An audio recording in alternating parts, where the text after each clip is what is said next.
Okay. My name is Jesper Lund. I'm coming from nearby.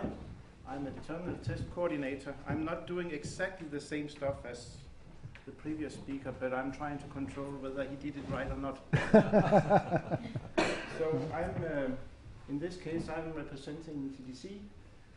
For those of you who's not in Denmark, I think I should say that it's the largest telecom company in Denmark. And TDC sees itself as the main supplier of communication solutions in Denmark and a strong player in the Nordic business market. And we have evolved from being a traditional old operator in the country. So much for that. I'm from the technical side, so why do we test the mobiles? I'm sorry to say, in a house of Nokia, that mobiles are not perfect. Nor are the networks. And sometimes the specifications even have gray areas. And of course, when a new mobile phone is trying to enter the market, they have just twisted a little on a function or some specification or something that is working in a lot of networks, but not in ours. Now, why is that? And that's what we are trying to figure out beforehand. What is tested? Well, we have grouped it in 4 categories. I must say in this presentation I have simplified things a lot because this is not the only test we do. We do a lot of other testing. But if we can imagine we get a new phone and we have to evaluate it for, is it good enough for our shops or not? We will push it through these 4 tests. We call it basic test. Can the phone ring? That's not always obvious. It's obvious it can do that. Can it receive an SMS with Danish characters? Even a long SMS with Danish characters. Can it make an emergency call? We see errors in these fields sometimes. If it claims to have data capabilities, we try it. We read the specification. If it said it can go 1 million megabits per second, we have to see it perform it in our network. When it doesn't do it, the discussion is always, is it our network or is it our phone? And you have to solve that out. Then we have value-added services. And that is all the nice stuff like having a possibility to download a tune or see television or get the news or all that sort of stuff. The colors should be right, the music should be right. The handling of digital rights should be right, and you should be allowed to get what you have paid for, basically. Not more, not less. And it should work, of course. There's nothing so annoying to download a music number and then it won't play. The last test we do is not so much where we can take advantage of the specialists, but that is to see if the phone is capable of shifting between all the network layers we have. We have an old 2G network, a 3G network, and we're trying to put a 4G network on top of that, and God knows whatever will happen in the future. Now, the test we do is based on industry standards, and I will highlight one of them. It's called, it's a very boring name, but the DSM Association is an association of mobile operators, and one of the most important things they do is making the capability of roaming around. That means you can use your phones if you're not from TDC here, for instance. They are working 4 times a year at least on this document, and it's just growing in size. It started to be about 200, 300 pages, and now I think it's about 900 pages. But every time we add something, we get more pages and more tests. The test is very specific in the methodology. What is tested? Why? How? What do we expect? Do we expect to have a SIM card in the phone when we do the testing, for instance? And what do we expect of the result? This is the way the methodology is for these tests. And how did we before the specialists? Well, we did it ourselves. We made some scripts in Excel sheets, and we went point by point by point. I'm considering myself a regular guy in this community of specialists. And what happens for regular persons is that if they get bored, they make shortcuts. and actually they devaluate the quality of the test. Not intentionally, but over time. What we did, the challenges of introducing the specialist was we had to go through our tests. I guess like Nokia, we had our own language as well in TDC. At least we knew what we mean instead of what we had written in the tests. And that's a good chance to get that very clear, crystal clear. And for now, I'm speaking a little bit of the past and the present. If we have to introduce a new test, we have to be careful to plan it. We have to be careful to introduce it, and we have to be careful to be sure that we have a common understanding of the test. And one thing that we found very important is that we have a very, very clear work split. The specialist is doing the test, and they find the errors. We, regular guys in the office, have the boring task of contacting manufacturers, saying this is wrong, please correct it. And that's not a problem for our testers. And as we have heard earlier on the day, they are very individual. One of them is trying to solve the problems he finds, and we have to say to him, stop, we are taking it from you now. So, and then we had the mentality. When we saw in my office that we first had to do these tests with a specialist, we thought, oh my God, are they going to take our job away? And they're doing our job. So we had to be clear on that. We had to be sure that that was not the case. We had to convince ourselves that that was certainly not the case. And we also had the interface to the surrounding colleagues. We are not alone. At that time we were in a block where we had separate offices, but other colleagues were passing by, of course, and they were discussing things with us. And they had to know that if a person was looking down in the floor, he was not angry or anything, he was just uncertain of the situation. He preferred to not be there at all. And the next thing we had was we had to make trust for ourselves in that these tests was just as good as we could do it, or better.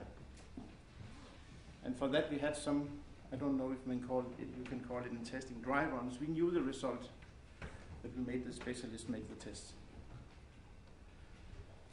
And the last thing is that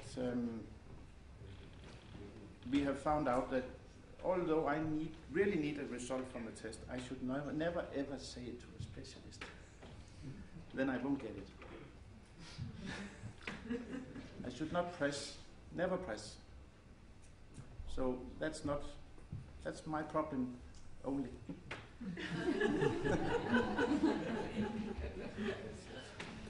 What have we learned? Well, test-wise, we have highly reliable results. We have not yet had a case where we had to go back and say, okay, the test was wrong. And we have been working for many years now. I don't count them anymore. And an addition benefit of that is that we have an impressive backlog, because our consultants is frequently saying, well, I've seen this error before on another mobile phone. We regulars are saying, well, what phone? Well, 2.5 years ago we had the same error. We cannot compete with that. And despite I said this about the pressure, we have to test about 85 different mobile phones every year at least. And of course something can be very urgent, but in general the speed is very high. It's never because of the testing of the specialist that anything is happening or being delayed. It's only because of market pressure these things happen. Human-wise, I think we have a good integration in our team. We have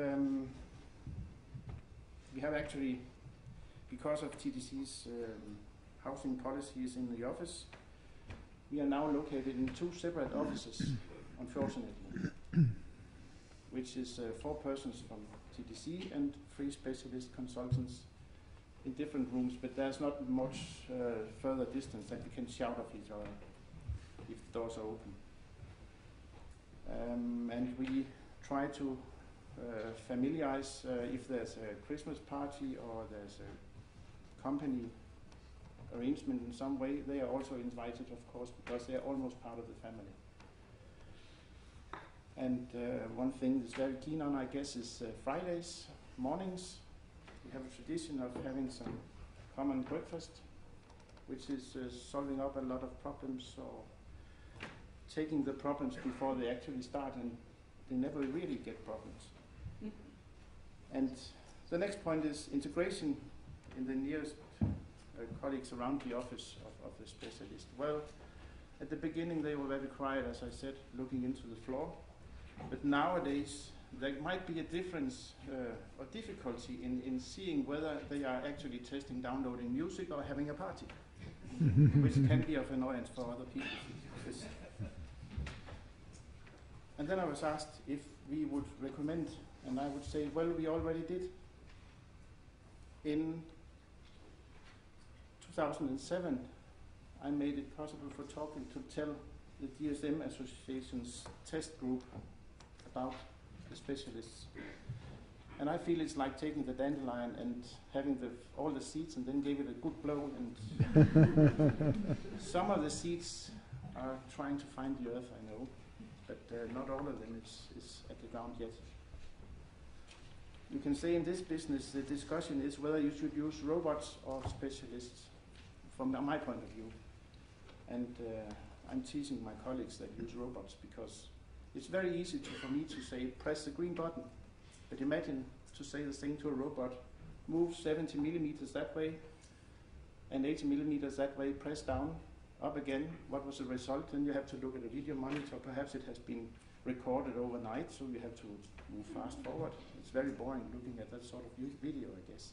So we will never do that. Okay, that was what I had to say.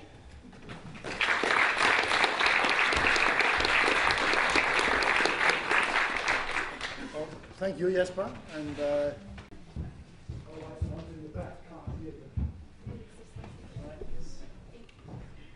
thank you. It's a really very interesting presentation.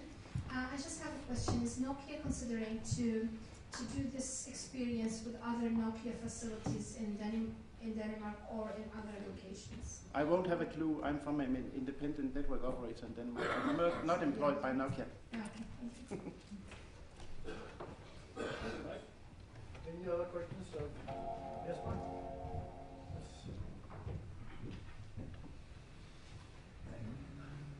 Erik Rambouw from Belgium.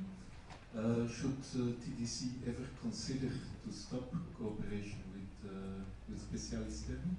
If not, why not? If yes, why could be the reasons to stop the cooperation? It would be a very sad day if we had to stop, because we are completely dependent on the resources that they give us. Completely.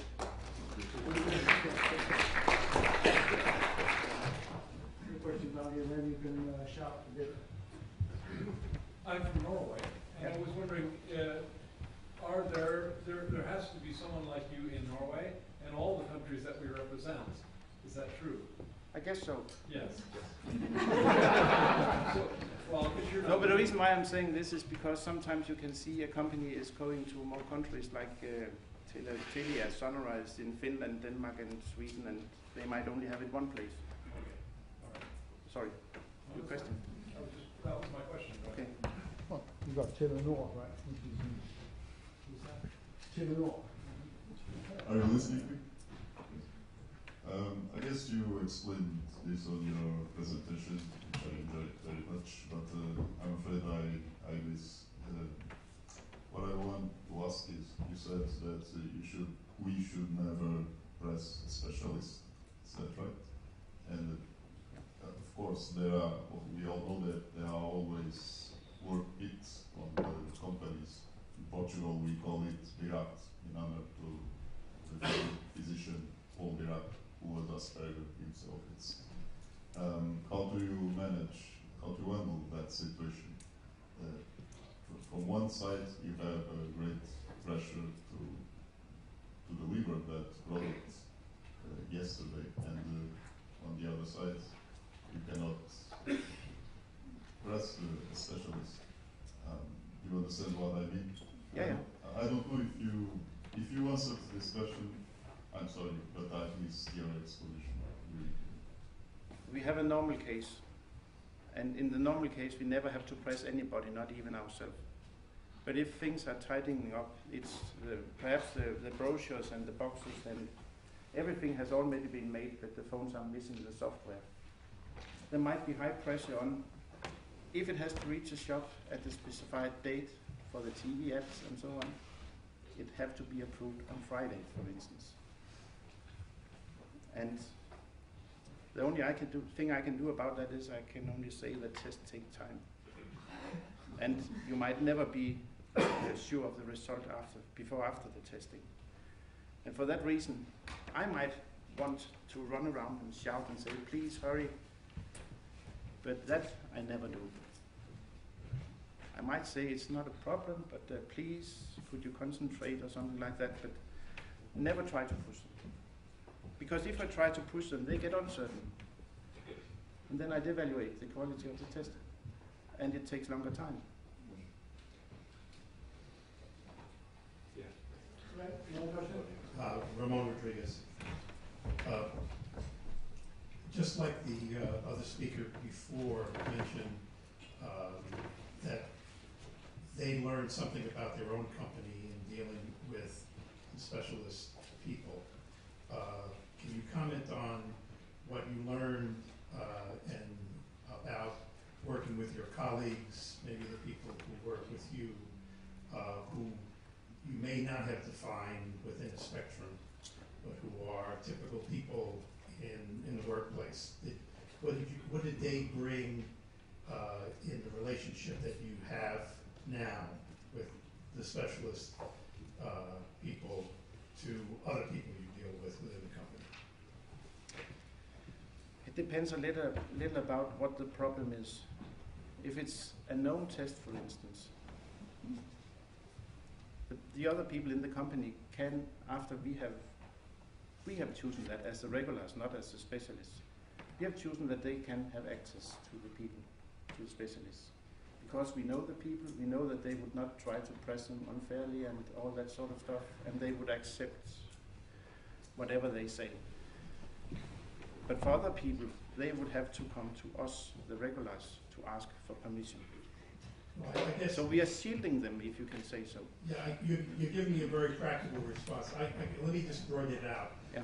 At least in raising a child who has autism and also running businesses. When I run a meeting, when I interact with anyone in the businesses that I've started or run or led, I act differently because of my relationship with our son over the last 20 years. And I was wondering if in just the interaction, the management, the leadership, the process that you engage in, now after working with these groups of people who are your consultants, and you're consulting to other places within the institution, whether you have changed in any way in the way you interact with other people. I don't think so. You know, probably because you're a natural. I don't think so. As I said, they are more or less integrated in our unit. We don't, well, it comes around every day or every second day. Well, it's a specialist. Okay, calm now. But in general, they're just part of the team. Thank you. We don't separate it. Thank you. Yes, but I just been, I think, to 1 or 2 visits at clients some time ago. We went to the CSC, and one thing I noted there, the guy who was running the show there was saying that they actually learned quite a lot from working with specialists to apply to other people outside that group. But you're right. Jesper's not probably natural. He's been doing for so many years, so you just do it, right? Yeah. But he certainly noted there, the guy at CSC, that they had taken something up that they might well use elsewhere. Anyway, thanks a lot again, Jesper. Thank you.